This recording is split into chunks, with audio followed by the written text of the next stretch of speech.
আসসালামু আলাইকুম রহমতুল্লাহি ওয়া বারাকাতুহু। আশা করি আপনারা সকলেই ভালো আছেন।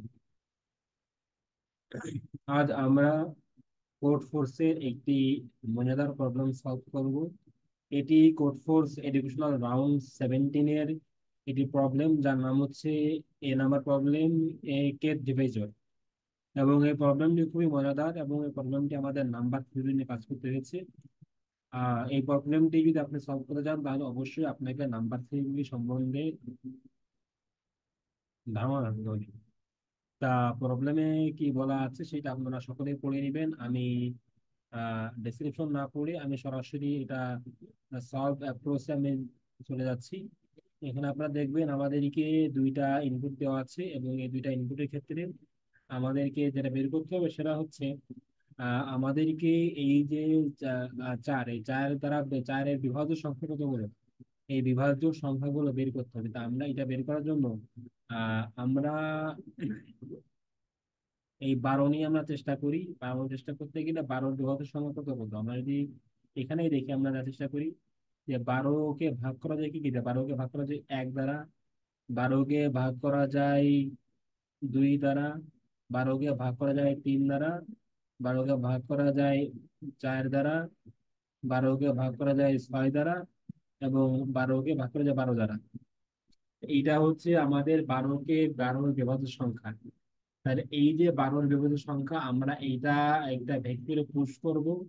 ভেক্টরে পুশ করার পরে আমাদের যে একটা নতুন একটা ভেক্টর বা অ্যারে তৈরি হচ্ছে, সেই অ্যারের আমাদেরকে সেই অ্যারের আমাদের যে ইন্ডেক্স ওরা চাচ্ছে, সেই ইন্ডেক্সটা 5 সাবমিনে চাচ্ছে, 5 সাবমিনে স্প্রিং করতে হবে। তাহলে আমরা হচ্ছে 0 1 2 3 4। এখন এইখানে আমাদেরকে ওয়ান, এখানে আমাদেরকে এক থেকে হিসাব করছে। এখানে দেখেন আমাদেরকে, দেখেন বলা আছে, দেখেন এখানে কিন্তু আমাদেরকে এক বেশি ধরেছে, তো এরা ইন্ডেক্স এক থেকে ধরেছে। কিন্তু আমরা তো জানি যে আমাদের অ্যারেতে ইন্ডেক্স হয় 0 থেকে। তাই আমরা এইখানে আমরা যে কে কে মাইনাস ওয়ান, ইন্ডেক্স আমরা ইন্ডেক্স দেবো কে-1। এই কে-1 দিলে হয়ে যাবে। কিন্তু আপনারা এটা তো খুব সহজে, আপনারা যারা জানেন, আমরা খুব সহজে এটার বেওয়াজ সংখ্যা বের করতে পারি। সেটা কি হবে, আপনারা আমরা দুইটা লুপ চালাই দিতে পারি। দুইটা লুপ, একটা লুপ চালাই দিতে পারি এন পর্যন্ত লুপ চালাই দিলে, এবং সেখানে আমরা চেক করবো if A A of I divide, মানে আমাদের যে থাকবে, যে ইংরেজি থাকবে 12, এই 12 মডুলাস আই ইকুয়াল 0 কিনা। যদি 0 হয় তাহলে আমরা ওটাকে পুশ করবো। কিন্তু এটা ক্ষেত্রে এই অ্যাপ্রোচে আপনি প্রবলেম সলভ হয়ে যাবে, কিন্তু এইখানে অ্যাকসেপ্টেড হবে না। এটার মূল কারণ হিসেবে আপনারা দেখতে পাচ্ছেন, এখানে দেখেন আমাদের কিন্তু মেইন ভ্যালু যেটা দেওয়া আছে 15 আছে। এখানে আমাদের কিন্তু 15, যেটা লার্জ নাম্বার, আমাদের ম্যাক্স এন এর ভ্যালু হবে 15। এবং এইখানে আমাদের কে এর ভ্যালু হবে 19, যেটা কিন্তু ম্যাক্স নাম্বার, যেটা আমাদেরকে এই যে এখানে যে টাইম লিমিট বা টাইম কমপ্লেক্সিটি দেওয়া আছে, যে 2 সেকেন্ড, এর মধ্যে আমরা এটা এত বড় অপারেশন আমরা সম্পূর্ণ করতে পারবো না, যার ফলে এটা টি ভার্টেক্স আসবে। তাই এইটাকে আমাদেরকে এইটা আমরা যে প্রসেস ছিলাম, এই প্রসেস সলভ করতে গেলে এটা আমাদেরকে of big of N time complexity আসলো, কিন্তু এটাকে আমাদেরকে লগ এন কমপ্লেক্সিটি নামায় আনতে হবে, এবং লগ এন কমপ্লেক্সিটিতে আমরা খুব সহজে নামায় ফেলতে পারি।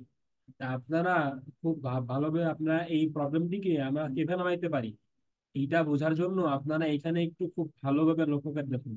এর মধ্যে আমাদের কিছু কমন একটা বিষয় না পাচ্ছি আমরা। সেটা কেমন, আমি যদি আপনাদেরকে একটু দেখাই দিই, আপনারা দেখতে পাবেন এখানে, দেখেন আমাদের কিন্তু এইটা আর এইটা দেখেন এক। দেখেন আমরা কিন্তু 1 দিয়ে ভাগ করছি 12, আবার এখানে আবার দেখেন আমাদের এই দুইটা এক, আবার এই দুইটা এক। তাহলে আমরা যদি এখানে এই কাজটা করি, আমরা যদি এখানে যেটা আছে, আহ আমরা যদি এইখানে লোকটা যদি 1 মানে আই গুণ আই ইকুয়াল, যদি আমরা এই পদ্ধতি যদি আমরা লোকটা চালাই, এবং আমরা প্রথমে আমরা একবারই করব। আমরা এবং এর পাশাপাশি আমরা যখন চেক করতেছি যে আমরা 12 মডুলাস আই ইকুয়াল 0 কিনা, আই ইকুয়াল 0 কিনা, যদি 0 হয়, তাহলে আমাদেরকে এইটাকে আমরা পুশ করব। এবং পাশাপাশি আমরা এই আই দিয়ে আবার ওই 12 কে ভাগ দেবো, যে আইটা পুশ করতেছি, আইটা পাচ্ছি, এই আইটা আবার 12 দিয়ে ভাগ করবো, 12 দিয়ে ভাগ করে সেটাকে আমরা পুশ করে দেবো। আর তাহলে এইটা করলে তাহলে আমাদের টাইম কমপ্লেক্সিটি নেমে আসবে লগ এন, যেটা অনেক অনেক কম। এবং এইভাবে করলে তাহলে আমাদের এই প্রবলেমটিতে আমাদের আর টেইলি ভার্টেক্স আসবে না। আশা করি আপনারা প্রবলেমটা বুঝতে পারছেন, এটা খুবই ইজি প্রবলেম। যাদের নাম্বার থিওরি সম্বন্ধে মোটামুটি ধারণা আছে তারাই খুব সহজে প্রবলেমটি সলভ করতে পারবেন। চলুন এখন আমরা এটার একটু কোড দেখি, কোড দেখলে আপনাদের বাকি বিষয়টা আপনাদের কাছে ক্লিয়ার হয়ে যাবে। কোডটা আমি আপনাদের জন্য দেখে দিয়েছি, এখানে দেখেন আপনারা। আমরা প্রথমে আপনার এন আর কে ইনপুট নিয়েছি এবং এখানে আমরা একটা লুপ চালিয়ে দিয়েছি যে L of I, I equal 1, I গুণ আই ইকুয়াল এন কিনা, এটা আমাদের যে আমরা লগের অ্যানালাইসিস করেছি, অর্থাৎ আমরা অর্ধেক গুণ কাজ চালাইবো। এবং পাশাপাশি আমরা এন কে মডুলাস আই করে 0 এবং ওই আই কে আমরা পুশ ব্যাক করছি ভেক্টরে। এবং পাশাপাশি পাশাপাশি আমরা এখানে এন অফ আই, ওই আই কে ভাগ দিয়ে দেখছি আই এর সমান কিনা, যদি নট সমান না হয় তাহলে সেটাকে ওই এন ডিভাইড বাই আই, সেই মানটাকে আমরা পুশ করে দিয়েছি। এবং সর্বশেষে আমরা সর্টেড করে এবং এখানে আমাদের একটা কন্ডিশনার দিয়েছি, আপনারা যারা এখানে আপনি দেখেন দেখেন আমাদের এমন একটা আছে, যেমন আমি এইটার ক্ষেত্রে আপনাদের বলছিলাম আমাদের 12টা আমাদের যেটা হচ্ছে ধরেন 1, তারপরে আপনাদের 1, 2, 3, 4, 6 এবং 12।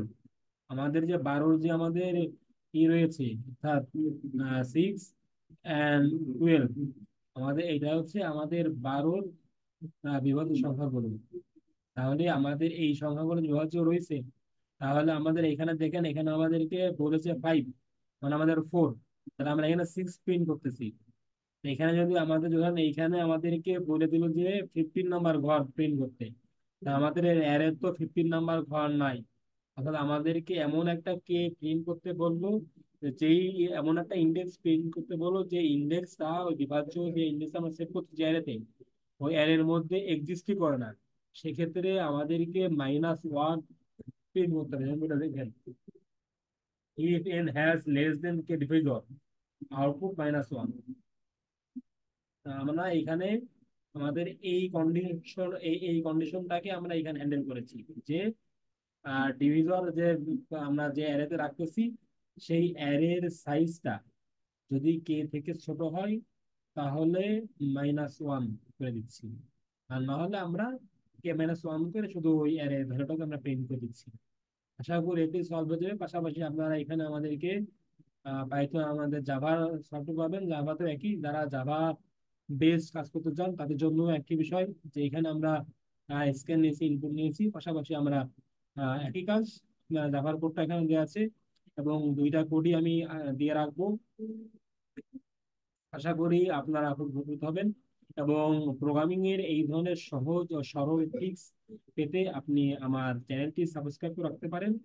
আমার জন্য দোয়া করবেন, আপনাদের জন্য প্রোগ্রামিং এর সহজ সরল ভিডিও তৈরি করতে পারি, সেই প্রত্যাশায় কথা হবে নতুন কোনো প্রবলেম নিয়ে। সেই পর্যন্ত সকলে ভালো থাকুন, সুস্থ থাকুন। আসসালামু আলাইকুম রহমতুল্লাহি ওয়া বারাকাতুহু।